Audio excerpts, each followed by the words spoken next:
this industry is like so amazing that like I can just do all the stuff that is best practice and win because no one else is doing it effectively. It's Yeah. so rare to find someone that's like really running a professional home services organization that like you just do what has been laid out by all these experts that are running $100 million companies, and it's really pretty easy. Like theoretically, the hard part is to like find the right people. That's really the main challenge, and to inspire people to want to work for you. So when I started going to conferences and stuff and like just seeing what's possible, that's just like that means everything. Welcome to the Painter Growth Podcast, where we help you scale your painting company in record time. Join us as we explore sales, marketing, hiring, finances, leadership, and more, everything that you need to know to scale and grow your painting business. I hope you enjoy and subscribe. What is up, everybody? Mike Hickman here, founder of paintergrowth.com, and you are listening to another episode of the Painter Growth Podcast. And today I have a new friend of mine, Aaron. Edward is what your display name is, but that's not actually your last name. It's my middle name. It's my stage name. And what's your last name? No one can pronounce my last name. It's Vitlachel. Yeah, I'm not even going to try. So Aaron is running a approximately $3 million a year enterprise painting company in Seattle. Yep. And we're here and we're just going to jam for a little bit on business and growth and just see if we can pull out some of your secret sauce. We're gonna jam, dude. Did you read that? Did you read that book that about Uber, the creation of Uber? Which book is that? I don't think so. No, I've heard the story. Travis Kalanick, he always talks about his jam sessions. That was like he like get together at late night and like talk business with people. It's like, yeah, let's do a jam session, man. Yeah, no, haven't read that one, but wasn't he recently kicked out of Uber a couple years ago? Yeah. I mean, it's a common thing that businesses over like growing past the ability of the founder. Yep. I'm sure he got a pretty good exit from it. Oh yeah, he did. Yeah.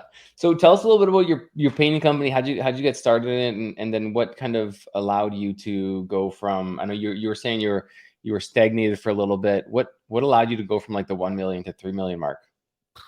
Well, I'd say I think I was around like 600K, and so I started College Works painting in 2006, and then I was just real small time. Painted some houses myself, paint a few houses a year, paint a few more houses, hire a few people, paint a few more. And then I was always nice and profitable. And I'm not a lavish lifestyle guy. So, you know, for someone in their early 20s, mid 20s, I always had like enough money so I could take like half the year off, go skiing and travel around and stuff. So that was my lifestyle for a while. And then I think it was 2019. I started thinking about trying to grow the business, and so I joined some groups, and I joined the Business Brush Facebook group, and there's a guy on there named Garrett Martell. He was like the first guy that kind of like opened my eyes to what's possible. He posted something one time like, "Hey, does anyone want to go to like a PCA conference in Sedona?" It was like a commercial painting thing, which I don't even do commercial. I didn't really want to go to a painting conference either, but I knew that Garrett was a cool guy and I wanted to go to Sedona. So I was like, okay, that's a good excuse to go to Sedona.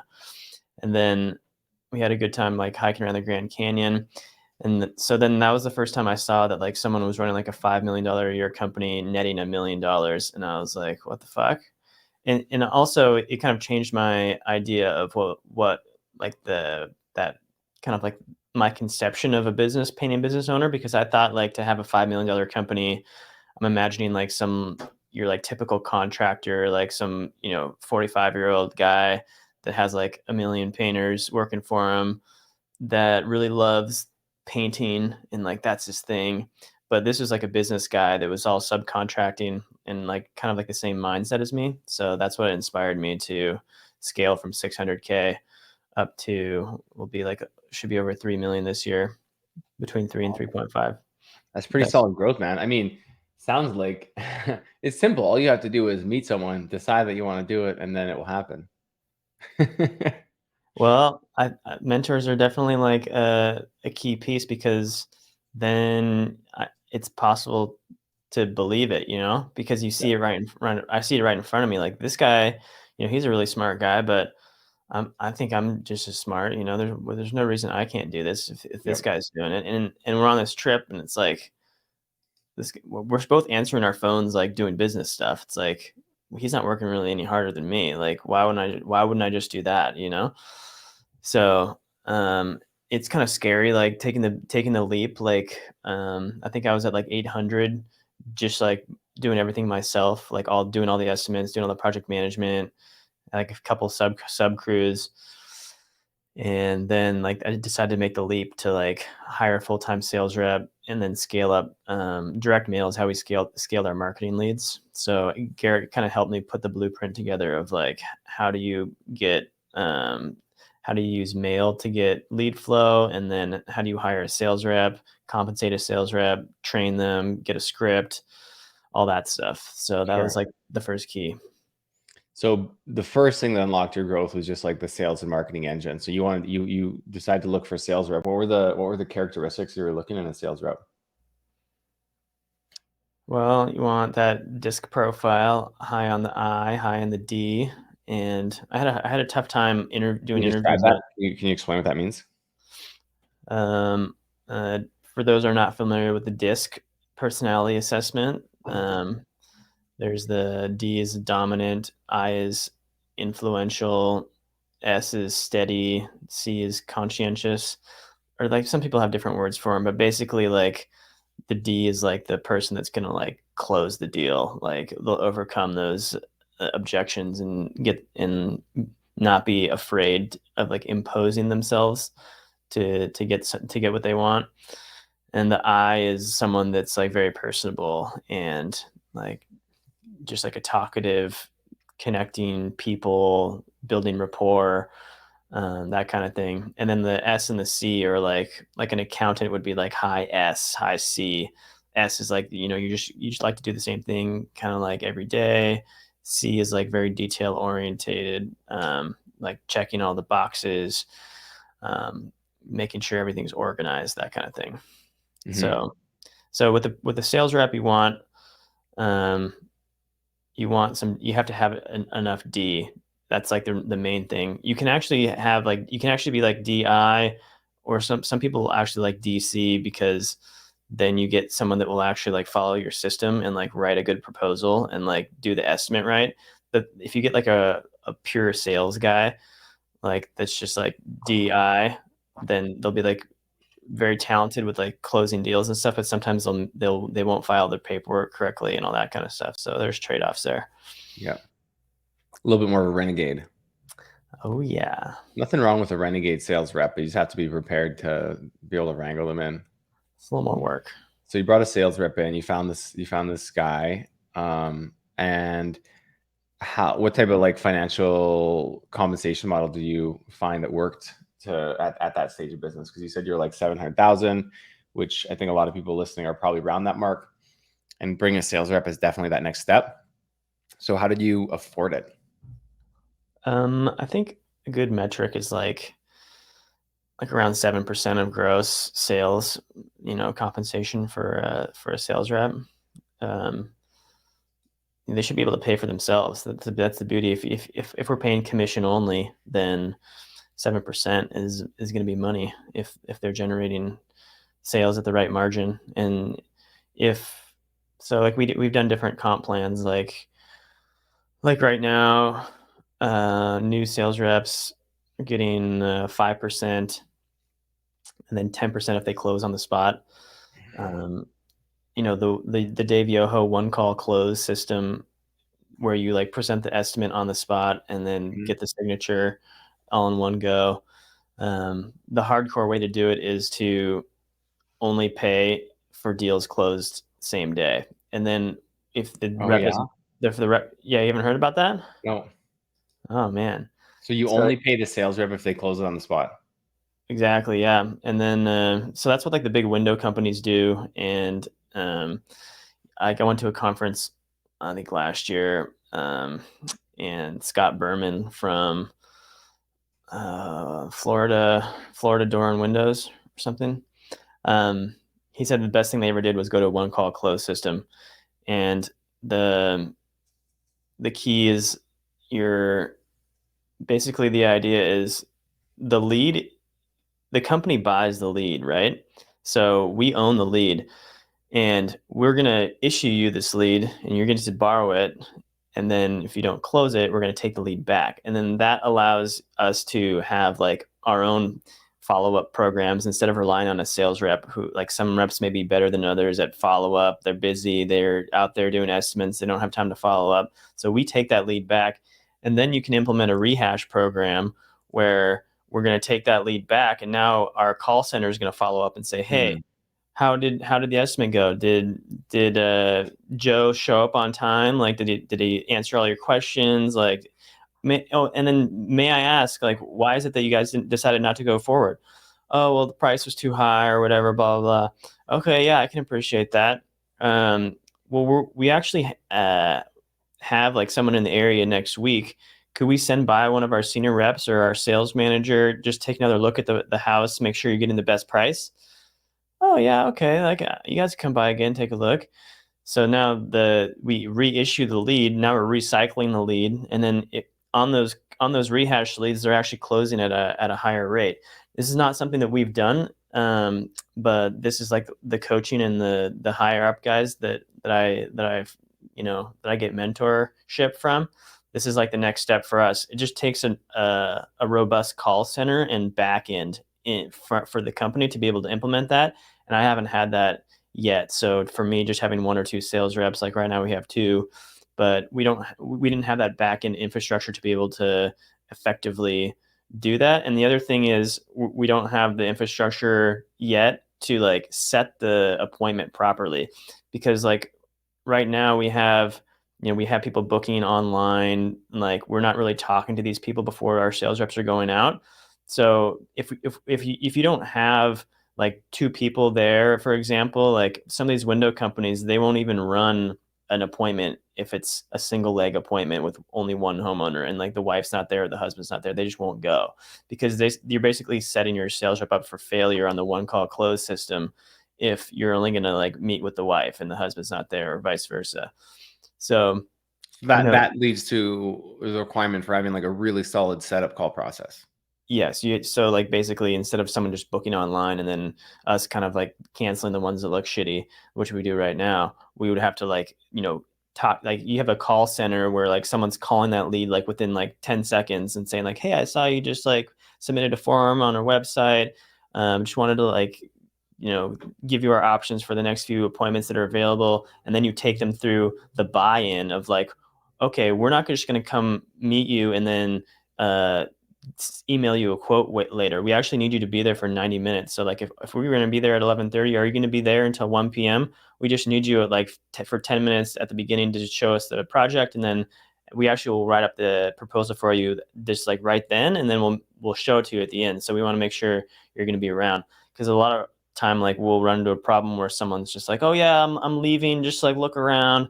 That's not what we want. So you're essentially taking a playbook away from just a parallel industry, which in this case is like the window installing industry. Yeah, I mean, that's the beauty of this industry, man. It's like everything's been already figured out. Yeah, no, I haven't heard of that one call close system before, but I mean, I definitely see it working well for some people. Others might feel like it's too much pressure on the homeowner, but there's pros and cons to that, of course. And if you do the proper setup call, then you should be good. So you brought the sales rep on. How many? You want to make the compensation structure work, so you're sitting around 7%.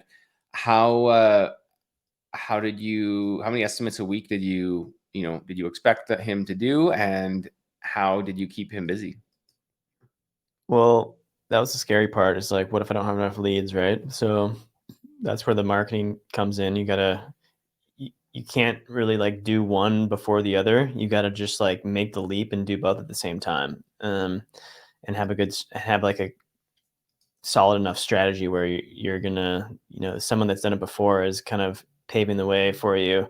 And you're not just like hoping you're gonna get leads, because that's gonna be a fail. Yeah.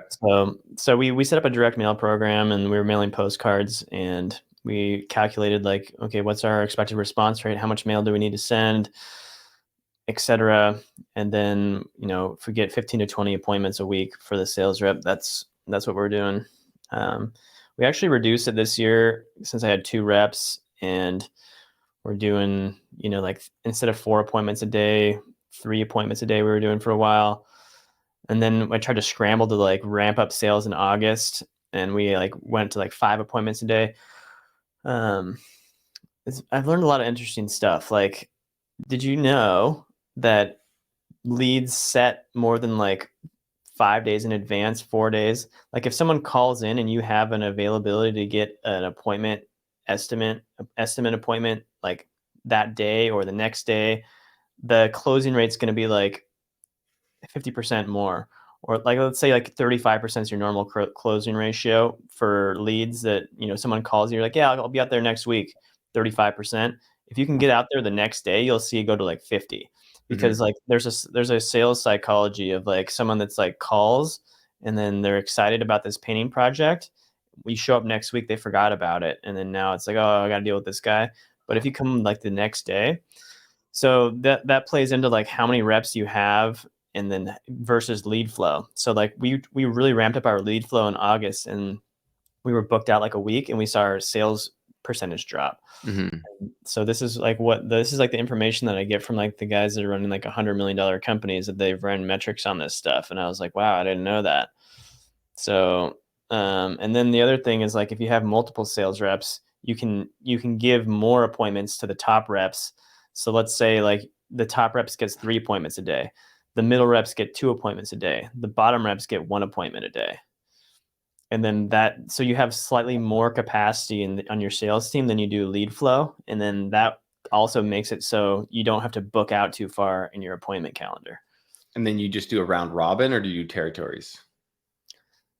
Well, you can do territories depending how big your territory is. But round robin, it wouldn't be exactly a round robin if you're basically pushing more appointments to one person. Well, round robin with parameters. Yeah, something like that. Yeah. Okay. How many mailers were you sending out, or what's your mailer to estimate ratio? Like right now we're sending like 20,000 a week. We're getting, I think our response rates like, we've switched up our mailing stuff. Like we were doing postcards. We're getting like 1 out of 500. Then we were getting like 1 out of 300, sending like an 8.5 by 11, like looked like a handwritten note saying like, we're just like no photos, like no big offer. And that was like twice as effective. It was more expensive, but it was not twice as expensive. It was like 50% more expensive or something. So it's still ROI positive. So I think with that, our response rate's like around 1 out of 300. So it'll cost us around $300 to get a qualified appointment. Okay. $300 per qualified appointment of direct mail. Yeah. And then what's your guys' close rate? Well, it was 50% when we implemented this new script this year. It was 35% last year, and then this year we hired a new rep and retrained everyone on a new script, and it was 50%. Okay. Yeah. So like $600 per job. Yeah, and our average job size is like $11,000, so the math works well on that. So it's it's like a 5.5-6% cost of sale. Yeah. Nice. Plus your 7% commission. Mm-hmm. You're looking at like 12% total cost of acquisition with sales commission. Yeah. That's solid, man. That's a good cost of acquisition. That's super scalable. Totally. That average job size really helps. So what kinds of jobs are you doing that are $11,000 on average? Like these are all repaints? Yeah. Well, we've actually we raised our prices probably like 60% this year. Another thing that's interesting is that these conferences that I go to, they're always preaching raise your prices, raise your prices. It's amazing like how you continue to raise prices and then the sales ratio doesn't go down like you would expect. So I just kept jacking it up, and like it was true. Like what happens is like we'll never win the price competition even if our price is like, way less. And well, like there's a subset of people that are willing to pay more and they're not super price sensitive. And like the difference between charging them like $6,000, like probably in 2019, our average job size was like 6K. Now it's 11K. So that's just a function of like us charging more money for the most part, and like inflation and everything. Okay, so that's interesting. I'm just thinking here, and as you were talking, I was thinking about like some of the different guests that we've had on. We've had people doing like 10 million, 8 million, and all this stuff. But I feel like for the average painting contractor who's doing like 30 to 50,000 a month right now, the idea of getting to $3 million is actually like it's not unattainable. Like it's close enough that it's like I think it's attainable, like aspirational, of course, but achievable. So for that person who's like, stuck right now in the business, you know what that like $35,000 to $50,000 a month business is like. I mean, you lived it. So like, you're busy, you're running around, you're doing estimates, you're, closing up job sites, you're sometimes moving paint, you're figuring out your marketing when you have time. How do you get out of that rat race, and how do you decide to make the step? Like, what's the next thing that you do?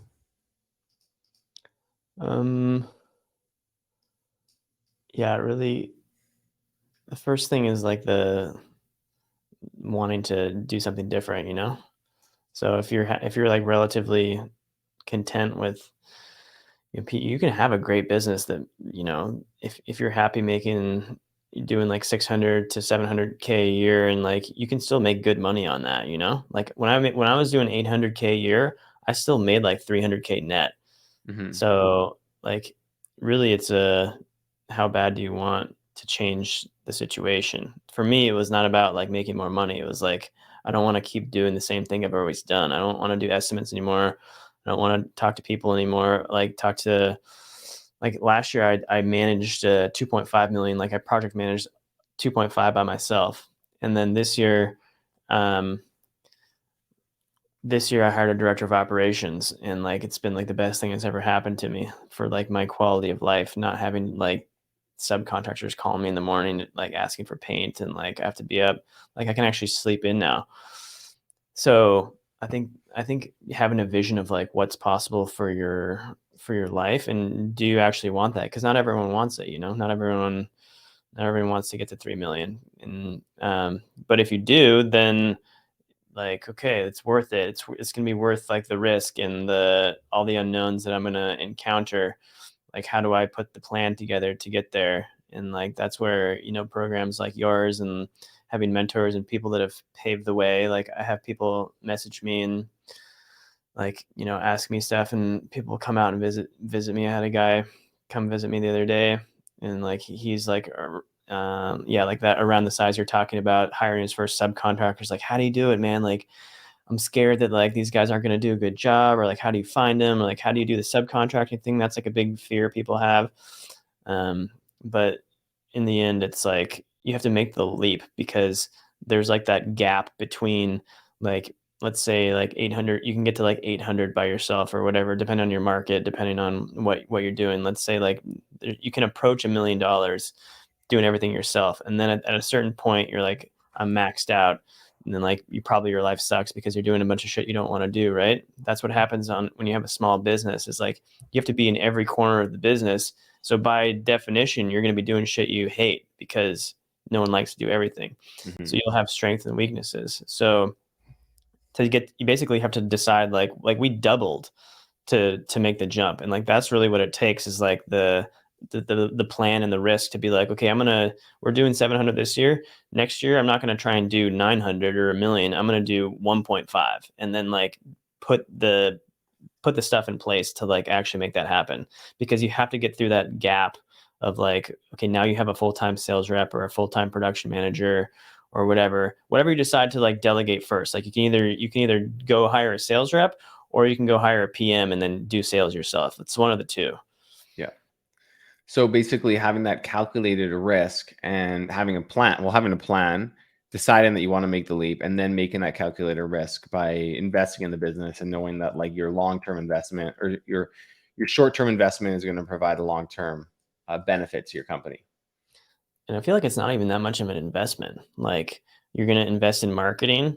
Like, what is that really like? Think about how lucky we are to be in this type of business where we're not like having to put in capital investments into infrastructure and like, like a business where you have to like put up a bunch of money to like manufacture something, and then the factory manufactures it wrong, and now you're fucked. Like, it's actually very low risk. You just have to buy leads. That's it. That's all you have to do is buy leads and figure out how to sell them and find like either a project manager or a sales rep. It's not that hard. So your I mean, director of ops, is that pretty much like a project manager? yeah. I mean, it's a director of ops. Like, I hired, with the EOS framework, like the visionary integrator thing, which you might be familiar with. Yeah, I I'm going hired through actually rocket fuel right now.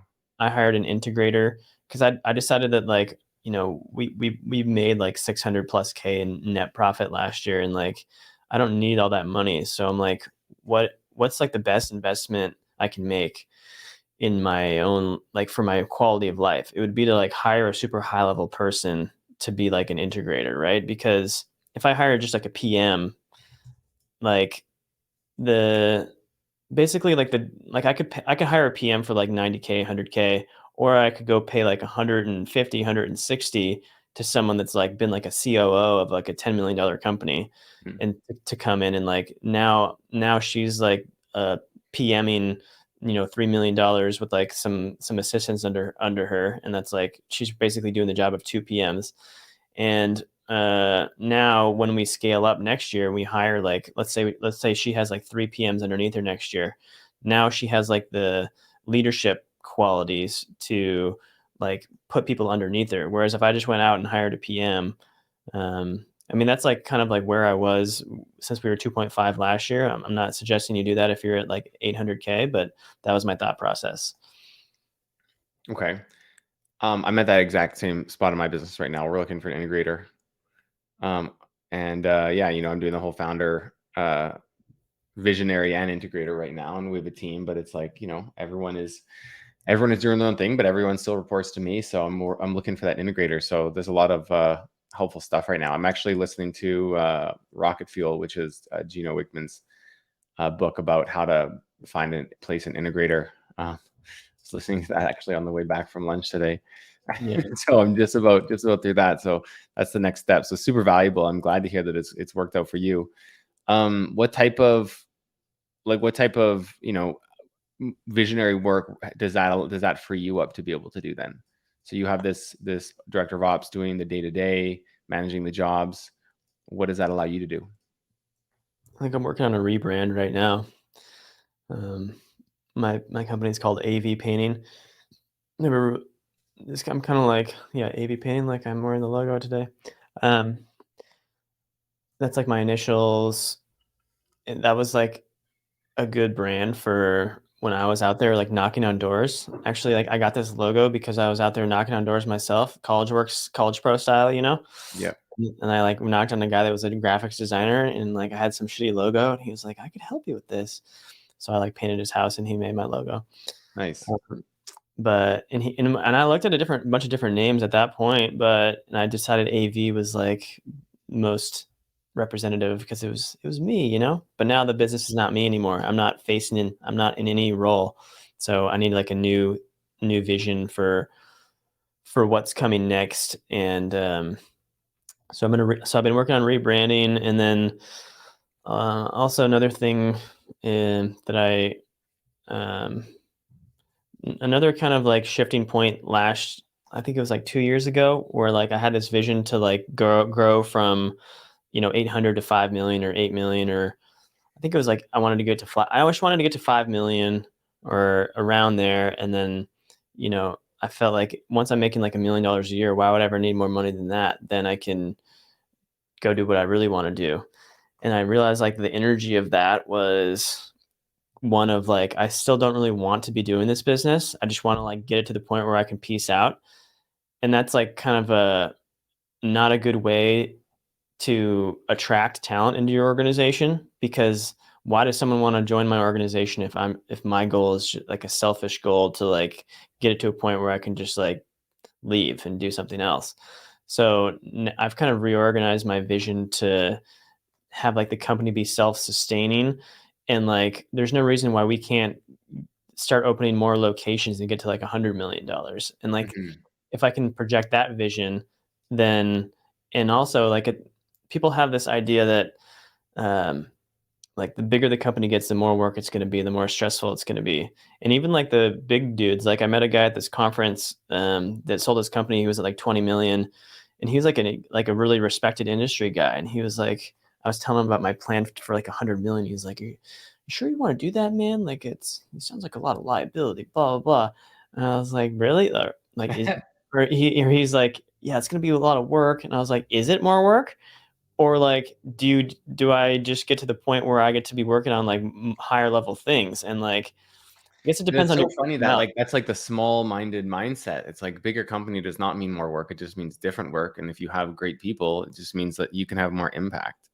I feel like it means less work if you're smart and you're meant for that role. But not everyone is going to, get $100 million company, and not everyone's meant for that kind of scale. And then like, it gets to like $1 billion, then like it's like a Travis Kalanick thing where like now I'm not really like interested in that company, like being the head of a large organization anymore. So people have like their different sweet spots, Well, I mean, even at that $10 million level, just like Jason Paris is doing, he's, calls himself like director level. He's completely out of operations. And the only way to really do that is to go through similar, you don't have to use like the EOS framework, but some sort of like scorecard system where you can create roles for all of the accountabilities and then delegate those roles to people and have no accountabilities and no roles left over. That's all Yeah. it takes. Everything is in a painting business has been done before, and is like what your day is going to look like before it starts, right? You know what the things are going to do. So why can't you just take what you're doing, make it into a scorecard, and then hire that position out? Yeah. And I think like, you can get stability at 10 million. So I feel like 5 million, it's still a little bit like susceptible to a key person leaving, and now the founder has to be back in it fixing shit. Whereas like if you get to like 10, now you have like a real core of like a leadership team, not just like one integrator or whatever. Let's say at 10 million you have like, you have several project managers, several sales reps. If one of those persons quits, then your top line, bottom line isn't like super impacted. Mm-hmm. So I think that's operational depth is a key one. Yeah. So, I mean, this is all interesting. The whole kind of point of this is not that painting is bad and you need to get out of painting, but it's like basically find the position that makes you the happiest in your company and try to structure your business so that you can fill that role. So, like medium term, what role do you see yourself playing in your company?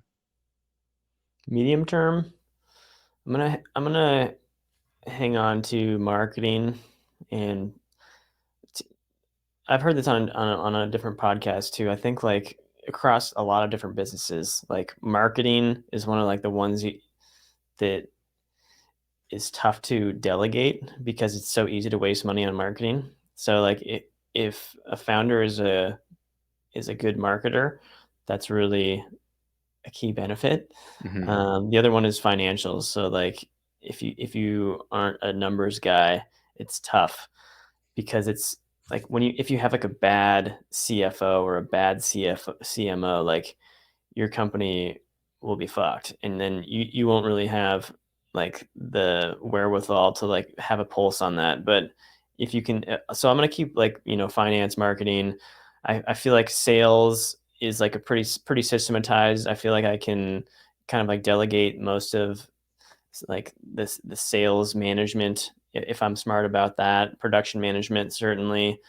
The technology side of like having all of our systems working together, I'll still have my hand in that as we're building. Like we're looking at upgrading our CRM this year in the off season, and like putting the foundation of the technology of like how all the automations are working. So I'll work with someone on that, like to help me do that. But I think I need to be like the visionary behind that, such an important piece of it. It's so funny because none of the things that you're currently working on would be possible if you were running paint around. Oh, yeah. You know, I was actually on a job today for the first time all year because my September guy 1st, you made it to September. my guy sold a semi-transparent stain job, which I say that we don't do. And Yeah. I convinced the client. I was like, hey, we got to do solid on this because it's not going to look good. It's going to be all shiny and uneven. And then she's like, okay. But then it came down to it, and she's like, oh, I can't do it. Like, I really like the wood. I was like, all right. We did like a test, looked okay. And it was all, then we applied it and it was all fucked. And then we had to go strip it. So I had to be like overseeing like the chemical stripping all day yesterday. Oh, brutal. Yeah, I've done a bit of chemical stripping. It is probably the last thing that I want to do. Yeah. So, yeah, that's awesome. So, okay, so you bring on the sales rep, right? Sales rep, you ramp up your marketing spend, you know your numbers, which is so important. Some people don't know their numbers when it comes to marketing spend. So they spend market money on marketing and hope it works. But here's you growing like a multi-million-dollar painting company, and you're not running Facebook ads, you're not doing Google ads. And you might be doing that now, but it sounds like for the most part to scale up, you just did more of what you already knew and what was working. True. Yeah. Google Ads has been tough this year. We were spending like probably like 50K a year on Google Ads a couple of years ago, and it was like giving us good ROI. But now it's like tough. Like the Angie people have like bid up the price, and it's like, it's rough. But yeah, Yeah, we have a lot of. I think I'm gonna start a canvassing team this off season. Get in some more face to face marketing.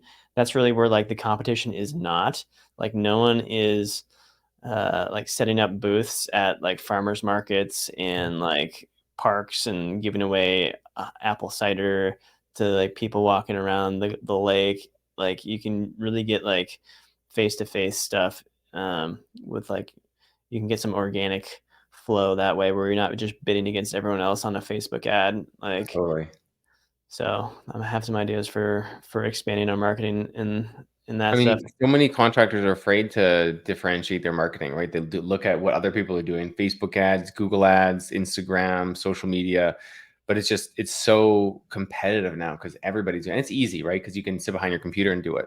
But the hard stuff, going door to door, going to those trade shows, going into property managers' offices, like that's the stuff that, really makes money, but it requires you to step outside your comfort zone. Yeah, and it requires like a really like, robust like recruiting and training system, which is one of the toughest things to master and not something that I've totally mastered yet. So I'm actually planning on hiring a full-time internal recruiter this offseason because we have so many positions to fill. Like we got to hire like probably we need like 4 call center reps, 3 project managers, like three sales reps. Like these are all people we're going to need to hire within the next 6 months. And then maybe if we have a canvassing team, we're going to need like put in like 4 canvassers to that, maybe like a virtual assistant. So like one of my mentors, Brian Gottlieb, he talks about like how companies begin, they get successful. They're a sales and marketing organization. You get really good at marketing, really good at sales. That's how you get your foot in the door, like kind of like blast off stage one. And then like to really like sustain that to grow beyond like 5 million and you get to like 10, 20, 100, you become a recruiting and training organization. So you become really good at like recruiting, which is like basically a form of branding and marketing, recruiting, and then Absolutely. and also like inspiring. So like that's the job of the visionary is to like set this vision. Like Tommy Mello is one of the guys that's best at this. A1 Garage Doors. He's got like a $200+ million company, has a podcast and a book and everything.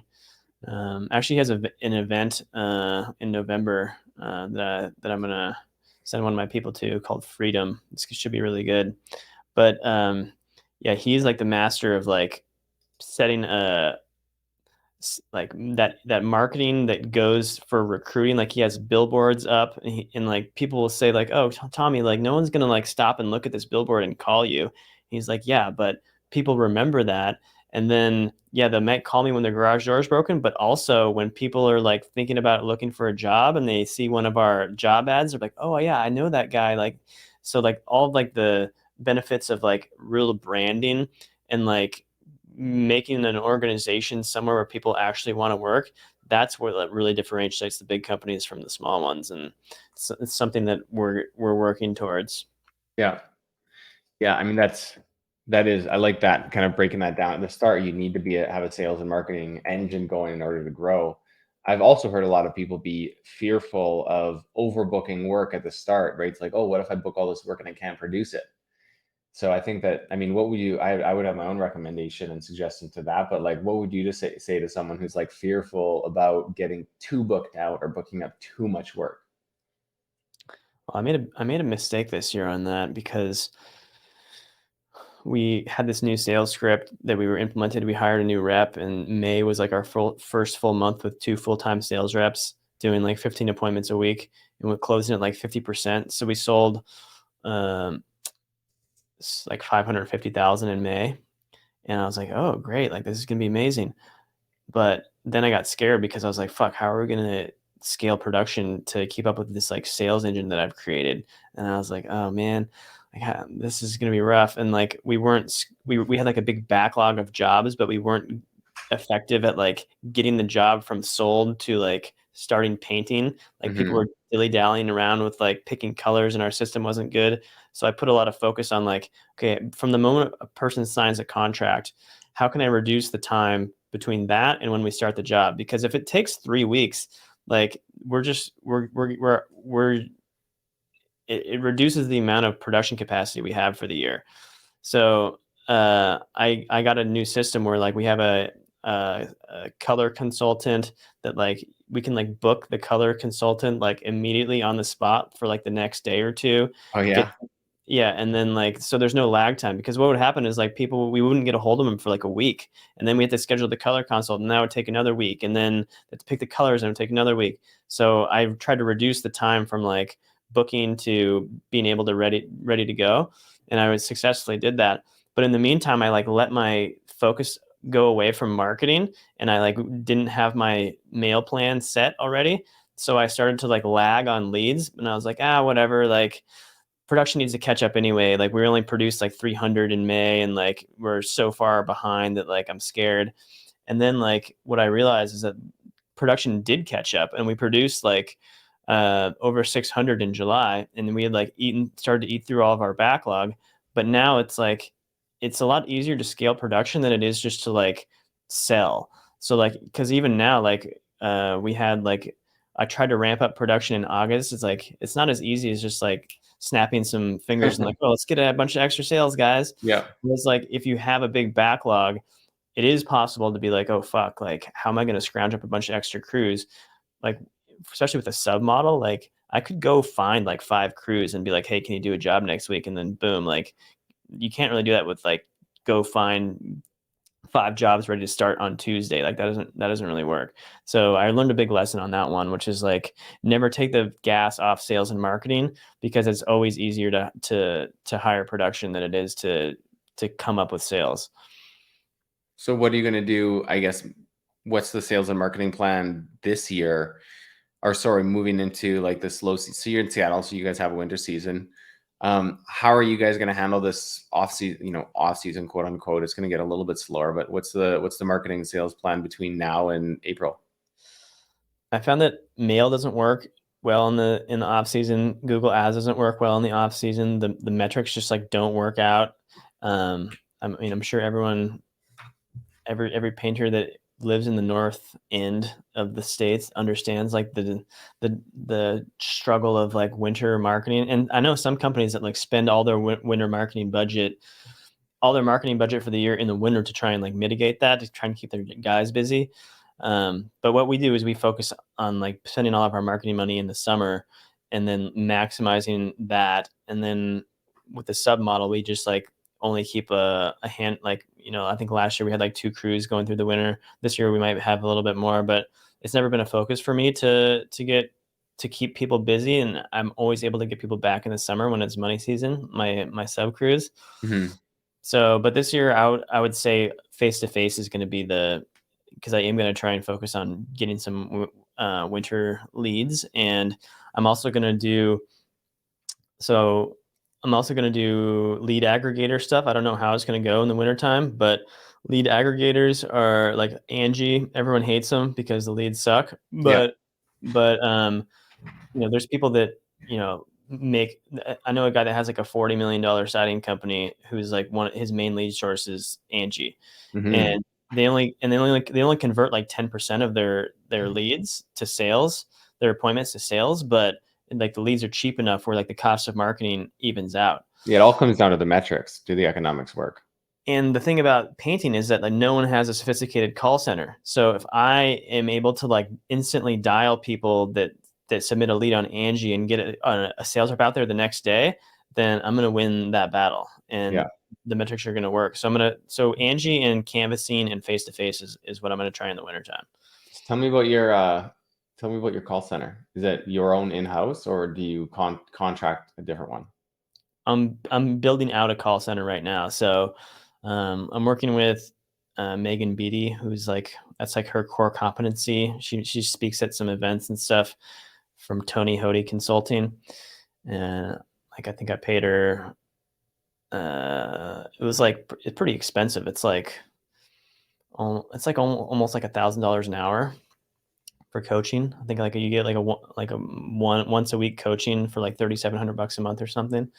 But that's like with all this excess cash that we're spinning off, like I'm really investing in like coaching and stuff because the quality of knowledge that I can get is like is going to compound so much like once we're Yeah. at that this scale that like it's just so worth it. So we don't actually have a call center up and running yet right now. Like right now we just have like people answering phones and it's not really very efficient. So to have like a real call center in this office that I'm in right now, to have like people here, maybe it's like a hybrid where they can kind of work some office, some remote.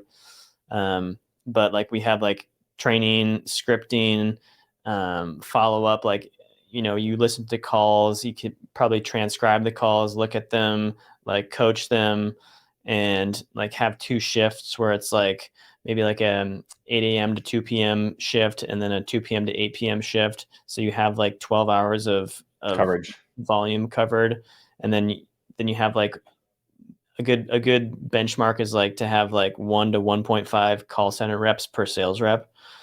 So it's tough when you're smaller because you can't really, it's hard to hire part-time people and stuff. But we're now getting to the point where like we can actually afford to have like 2 call center people, in the office per shift. So we can have four call center reps, 2 morning, 2 evening. Yeah. Do you guys do any virtual estimates or is it all in home? It's all in home. Yeah. And so travel time when you're getting other people to book the estimates for the sales reps hasn't been too big of a deal.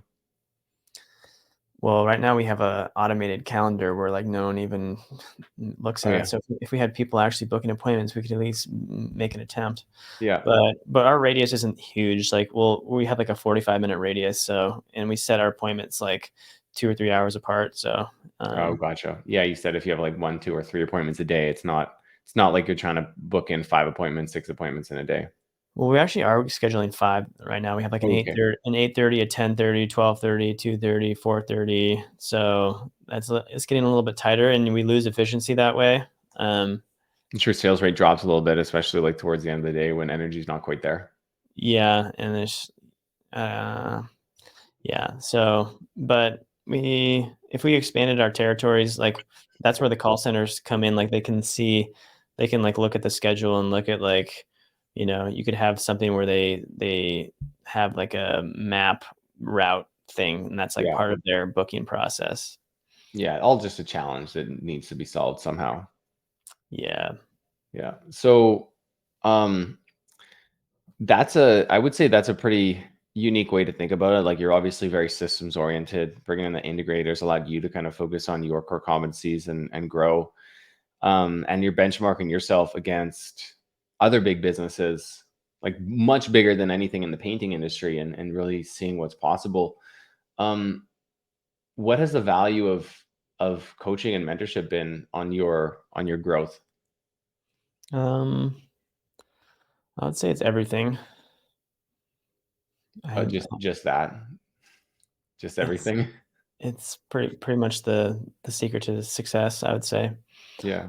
for me. It's like honestly, part of it's like a little bit um,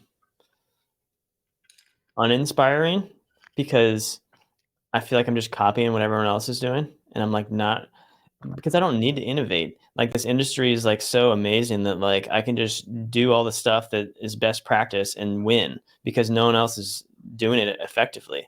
It's Yeah. so rare to find someone that's like really running a professional home services organization that like you just do what has been laid out by all these experts that are running $100 million companies, and it's really pretty easy like theoretically. The hard part is to like find the right people. That's really the main challenge, and to inspire people to want to work for you. So yeah, it's really been everything. When I started going to conferences and stuff and like just seeing what's possible, that's just like that means everything. Mm-hmm. That's awesome, man. And what I guess to close out here today, what types of tips or advice would you have to someone who's just like struggling on putting it all together? What could someone do to help move them in the right direction? Go to conferences. Go to Top 500 Live in October. Go to Freedom in November, the Tommy Mello event. Go to Accelerate Live in February. Then and the thing about like the PCA conferences, like I don't even like going to the PCA things anymore because it's just like so much so at such a lower level of sophistication that I don't really learn anything at this point for me. I'm not saying people that are at like 700K that you still might get a lot of value out of that and connect with painters and stuff, but like to be able to go to the top 500 remodelers conference and have like last year there was like a panel of CMOs on stage that they're managing like a $10 million, $20 million budget for like their $150 million organization, and they're talking about like their pie chart of like how they look at digital marketing. And it's like then that's like real inspiration because now you're like, oh wow, like instead of looking at the guy that's like at $3 million or and being like, oh my god, that I want to do that, like to like see how much further it goes. And then now the $3 million thing isn't so pie in the sky. It's like, all right, well, Yeah, you got to choose the yardstick in which to measure yourself against, and it will yeah, really put things into perspective. yeah, Love it, dude. I love it. Well, keep cruising, man. You've had a lot of growth. Super stoked for you, and I have a feeling this is just the beginning of your trajectory. yeah, man. Go big or go home, right? I'm excited to see where it goes and see where you take your business too. Also, just getting started. So Exactly. lots of exciting stuff to come, man. Well, thanks for being on today, and let's rock this again sometime. Yeah, man. Keep in touch. Thanks for listening to the Painter Growth Podcast. If you want to grow your painting business, go to www.paintergrowth.com or click on the top link in the description. Talk soon.